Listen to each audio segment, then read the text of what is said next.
Student, today हम discuss करेंगे problem number 5। Okay,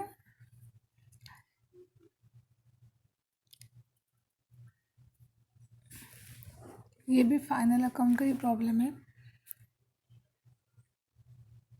Exceed Limited Ellora was incorporated with a nominal capital of rupees 10 lakh divided into 10,000 equity shares of rupees 100 each. The trial balance of the company as on 31st March 2019 was as follows. Trial balance on 31st March 2019 debit balance है और credit balance है। Debenture interest जो है वो है 1500। Then plant and equipment से 3,50,000। Licence and franchises है 67,300। 1 second, student. Then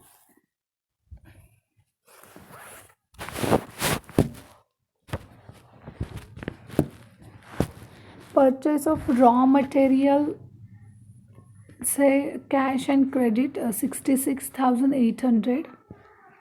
motor vehicle 1 lakh। Interest on bank of 1,750। 10% investment in trade securities non current 1 lakh। Stock of raw materials as on 1st April 2018 24,100। Then loose tools 19,850। Wages and salary 53,600। Then return inward 12,500। Trade receivables 1,68,500। Calls in arrears 10,000। Repairs to equipment 22,400। Furniture and fittings 60,000। Return down value से उसका depreciation निकाला है। Then underwriters commission 10,400। Bank debit 47,500। Staff welfare expenses 11,400। Bills receivable 31,300। Bad debts 6,200। Carriage and cartage 9,100। Cash in hand 8,600। Next, credit side. Miscellaneous operating revenue है 6,000। Then sales है cash and credit 3,12,500। Reserve fund है 25,000। Bank credit short term 17,500। Share transfer fees है 6,900। Return outward है 7,300। Trade payable है current 44,900। And debenture redemption fund है 65,000। Balance in profit and loss account as on 1st April 2018 29,800। Interest on investment 10,000। Share capital 6 lakh। वो भी कैसा है 6,000 equity share of rupees 100 each। Then 6% debentures 50,000। Issued on 1st April 2018 secured by a mortgage on plant and equipment redeemable on 31st March 2023। Bills payable 5,000। Deposit है 10,000। Rent received 1,100 and employee provident fund 9,000। Total trial balance है 12 lakh। Okay.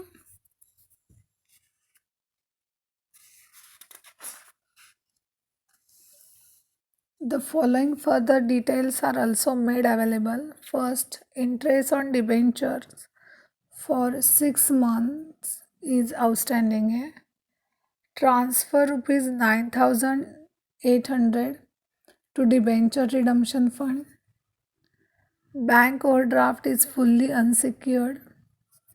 Stock of raw materials as on 31st March 2019 was valued at as cost price rupees 12,700, market price 17,200. Provide depreciation on plant and equipment at rupees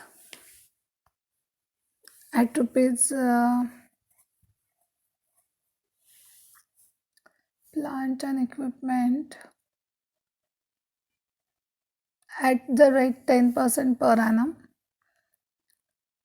as per original cost method, and on furniture and fittings at the rate 12% per annum as per the reducing balance method.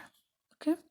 Next, loose tools are to be revalued at rupees 15,850 as on 31st March 2019.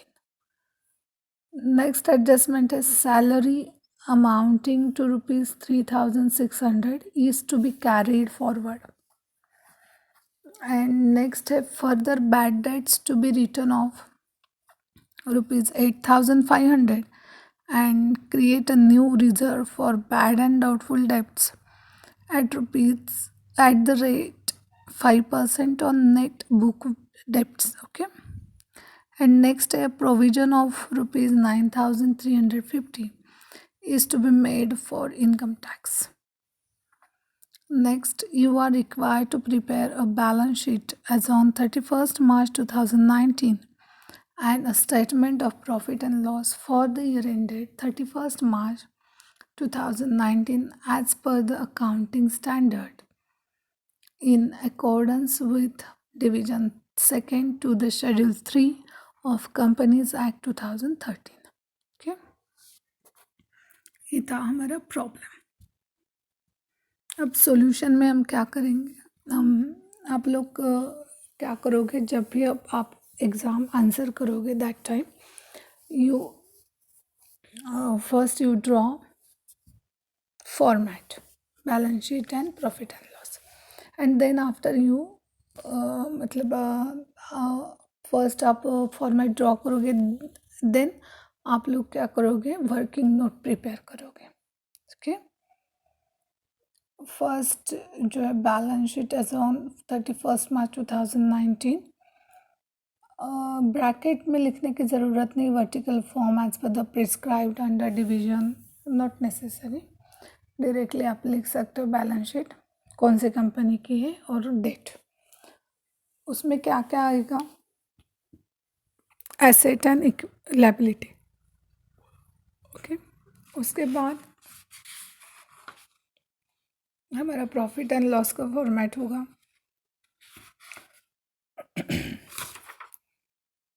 Okay, profit and loss में क्या मतलब अगर आपको बताया है profit and loss बनाओ तो आप बनाओगे एग्ज़ाम में, अदरवाइज़ आपने प्रॉफिट एंड लॉस नहीं बनाया तो भी चलेगा. मतलब जितना आपको एग्ज़ाम में पूछा है उतना ही आपको आंसर लिखना है, ना कि ज़्यादा और कम लिखना है. ठीक है, क्या हुआ पेज का. देन हम डायरेक्टली वर्किंग नोट के यहाँ जाते हैं. देखो स्क्रीन पे फर्स्ट वर्किंग नोट जो है वो है property plant and equipment related.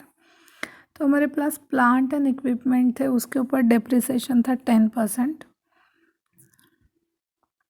जो ओरिजिनल कॉस्ट है उसके ऊपर. तो प्लांट एंड इक्विपमेंट 3,50,000 है, उसके ऊपर 10% डेप्रिसिएशन मतलब 35,000. तो हम कैसे लिखेंगे, plant and equipment inner column में 3,50,000 less depreciation at the rate 10% per annum as per original cost method. तो वो लेस होंगे 35,000. आउटर को हमारी अमाउंट होगी 3,15,000. Next motor vehicle 1 lakh. Third furniture and fittings 60,000.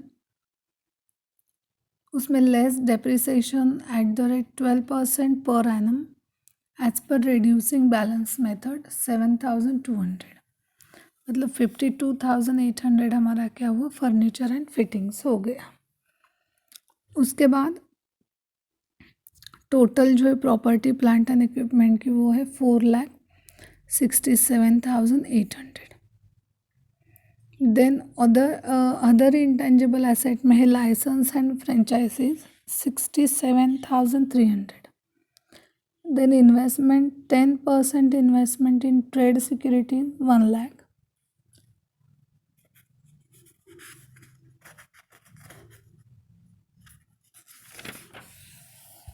Then second point other non current asset में है underwriters commission 10,400। Next point inventories, उसमें है loose tools 19,850 less return of 4,000। Adjustment में बताया था हमें, देखो एडजस्टमेंट स्क्रीन पे दिखाती हूँ मैं।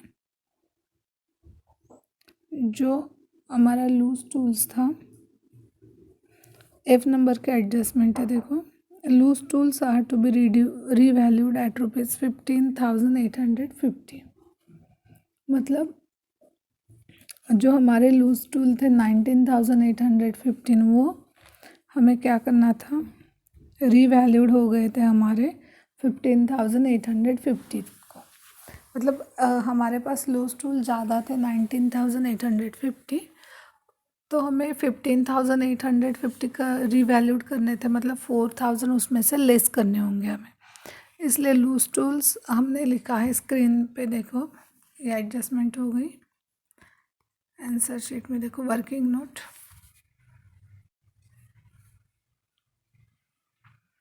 वर्किंग नोट में हम देख सकते हैं इन्वेंटरीज में देखो लूज टूल से हमारे पास 19,850 है, और एडजस्टमेंट में बताया कि रिवैल्यूड हो गया है 15,850 को। तो हम एक्सेस 4,000 उसमें से लेस कर देंगे, तो हमें लूज टूल्स मिल गए 15,850 के। उसके बाद जो स्टॉक इन ट्रेड है, इसके बाद जो स्टॉक इन ट्रेड है वो है 12,700 के। तो टोटल इन्वेंटरीज हो गई 28,550। देन ट्रेड रिसीवेबल, उसमें करंट ट्रेड रिसीवेबल है 1,68,500 less further bad debts, return of bad debts थे 8,500। तो total book debts, net book debts हो गए 1,60,000। उसमें से फिर 5% बैड एंड डाउटफुल डेप्ट से, मतलब RDD है, तो वो हम 1,60,000 पे कैलकुलेट करेंगे। फिर से बताती हूँ, टोटल ट्रेड रिसीवेबल थे 1,68,500, उसमें से हम बैड डेट्स रिटर्न ऑफ करेंगे 8,500। तो हमारे पास नेट बुक डेट्स हो गए 1,60,000, उसमें से हम 5% RDD लेस करेंगे, तो वो RDD लेस हो गई 8,000। मतलब जो आंसर मिला है 1,60,000, उसमें से 8,000 लेस कर देंगे, तो हमारे पास ट्रेड रिसीवेबल है 1,52,000। ओके, देन नेक्स्ट पॉइंट है cash and cash equivalents. Bank debit side 47,500, cash in hand 8,600। तो total cash and cash equivalent हो गए 56,100। Next loans, bills receivable 31,300, salary carried forward 3,600। तो टोटल लोन्स हो गए 34,900। Okay,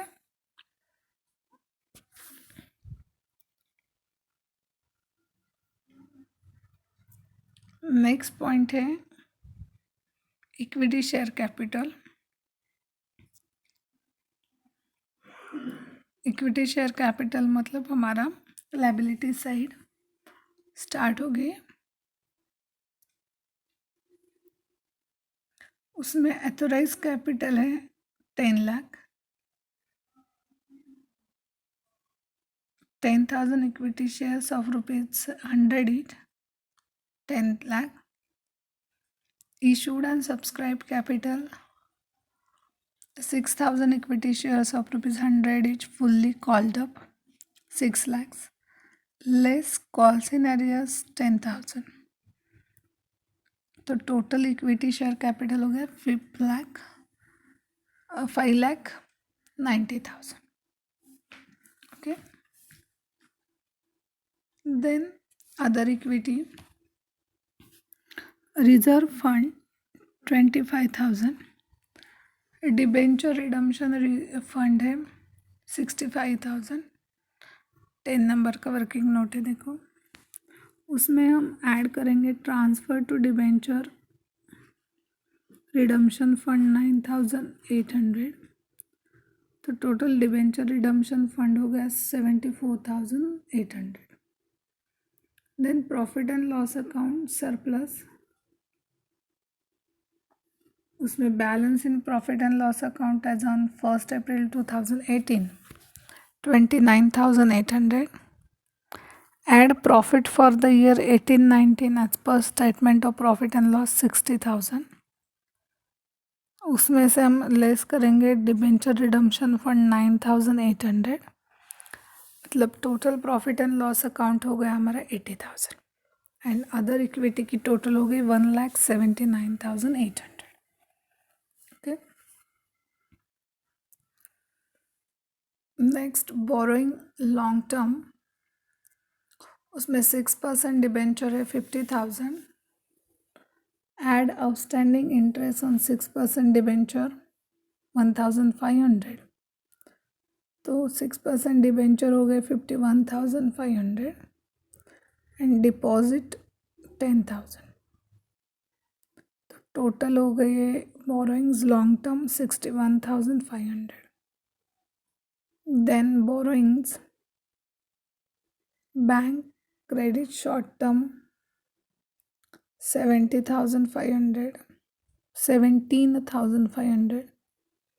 Trade payables 44,900. Other current liabilities में bills payable 5,000. Provision short term employees provident fund 9,000 है and provision for income tax 9,350. तो total provision हो गई short term 18,350. Then revenue from operations, sales cash and credit 3,12,500. उसमें से return inward 12,500. तो sales हो गए 3 lakh and miscellaneous operating reserve हो गए 6,000. तो टोटल रेवेन्यू फ्रॉम ऑपरेशंस हो गए 3,06,000. देन अदर इनकम में इंटरेस्ट इनकम 10,000, इन्वेस्टमेंट का इंटरेस्ट है. Then other non operating income में share transfer fees 6,900 and rent received 1,100. तो total other non operating income हो गया 8,000. तो टोटल अदर इनकम हो गया 18,000. ओके, उसके बाद कॉस्ट मटेरियल कंज्यूम्ड है, उसमें स्टॉक ऑफ रॉ मटेरियल है 24,100. उसमें ऐड करेंगे purchases of raw materials 66,800. Then carriage and cartage 9,100. उसमें से हम लेस करेंगे return outward 7,300 and stock of raw material less करेंगे 12,700.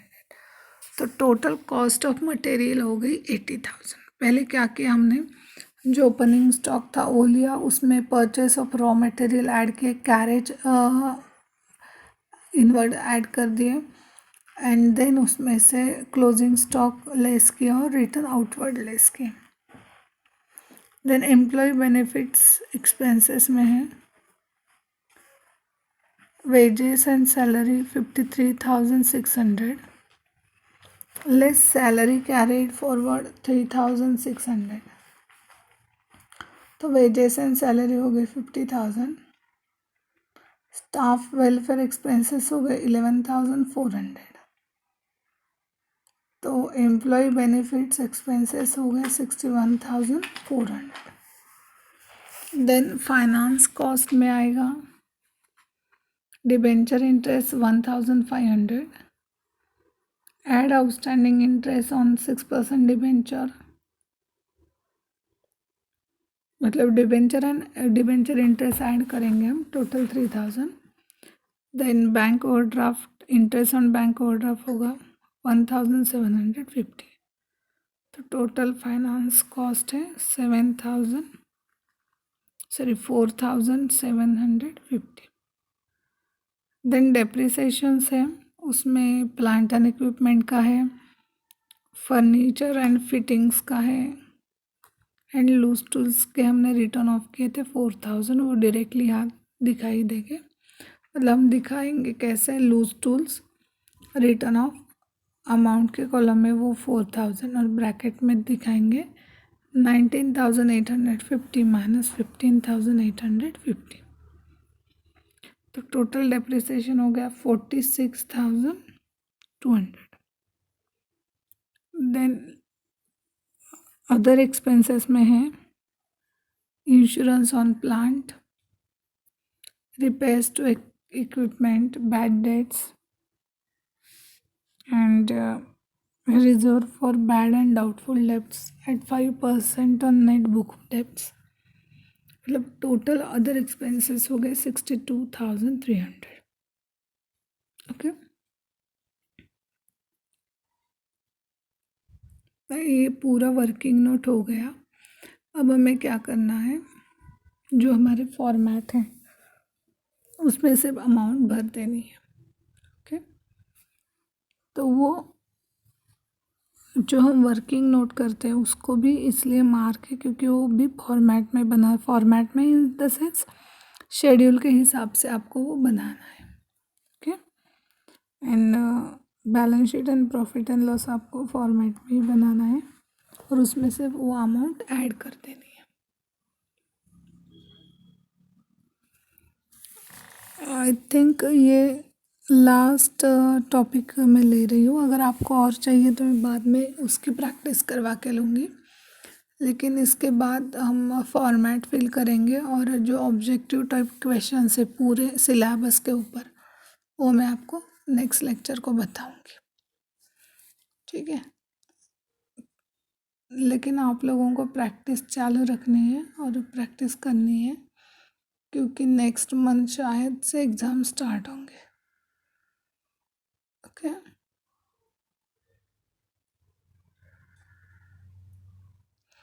और एग्ज़ाम का पता नहीं, ऑनलाइन भी हो सकती है और ऑफलाइन भी, बट 80% आई थिंक ऑनलाइन होगी, 20% लगता है ऑफलाइन होगी।